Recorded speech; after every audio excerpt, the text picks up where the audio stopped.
Welcome back to Hannity and Combs. Two civil liberties groups have filed suit against the West Virginia School Board for failure to remove a picture of Jesus Christ that's hung at a local high school for more than 30 years.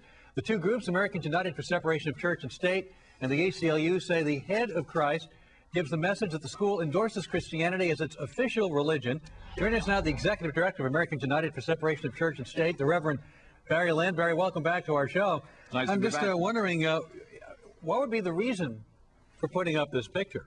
Well, there's only one reason, and that's to promote Christianity. This is a very famous Warner picture of Jesus. It's reportedly got 500 million copies of this picture are available. Everybody recognizes it as the quintessential portrait of Jesus. Now, we don't know if it's historically accurate or if you put up in a any other way. picture of Muhammad or some other religious figure, I wonder how many Christians who support this would have a problem with that. Well, they'd have a huge problem with that. And, of course, it is promotion. I mean, if you wanted to put up Ann Coulter's book cover in front of the principal's office, you'd be promoting Ann Coulter. This way, you're obviously promoting Jesus. Well, I'm such a First Amendment freak, I probably wouldn't object to that. I understand but that. the school is an arm of the state. And of course it is. You're claiming, of course, this plays into the establishment of religion when the school is an arm of the state, decides to put up the likeness of a religious figure, which is a devotional painting in this case.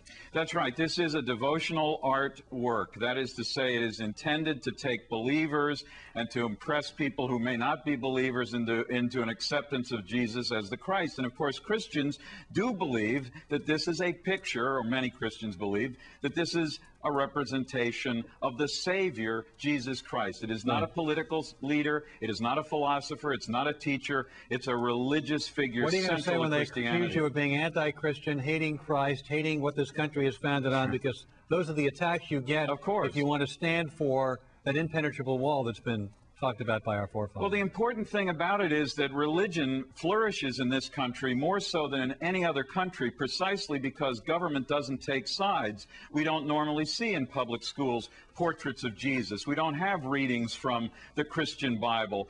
The kind of transmission of values, including the values of Christianity, are normally done in families and by churches, just as they're done in other religious institutions and other families about other religions.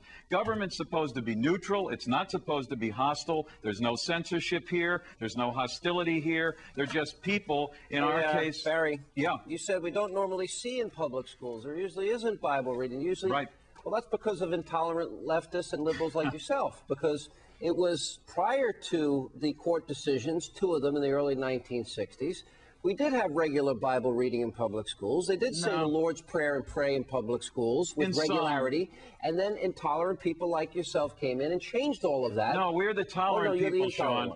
No, we're the people who say nobody ought to feel like a second-class citizen because he or she doesn't agree with the prayer that's prayed. By the way, states have already eliminated those prayers long before the Supreme Court even got into it. We did pray in school every day. Kids did. We did have Bible reading in public schools. Some.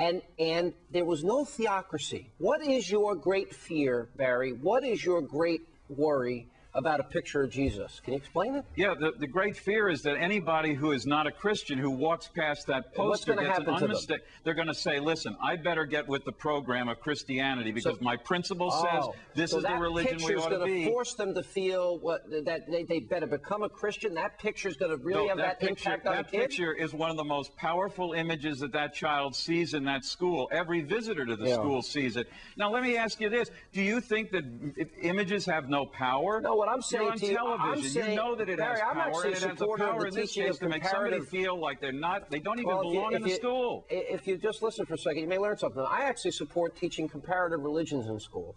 I went to Catholic schools, and we had the teaching of comparative religions.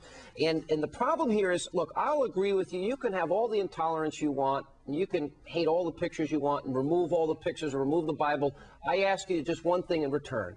Stop forcing American children into failed government schools.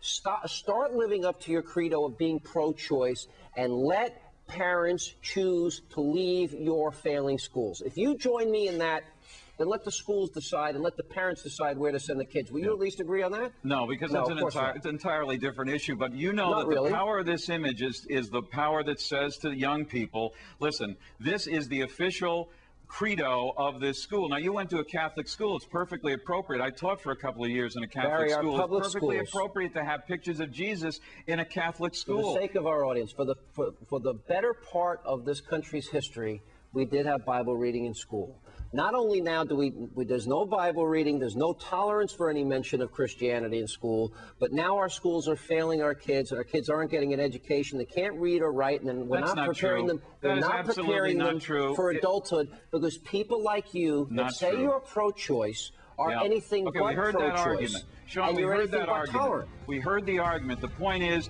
the schools of this country have always been good for some students, have failed other students. That's not the problem. Hey, Barry, let's make a deal. They become pro-choice on abortion. We become pro-choice on schools. Do it that way. Thank you very much for being with us. Barry, let's check with Grid Advanced.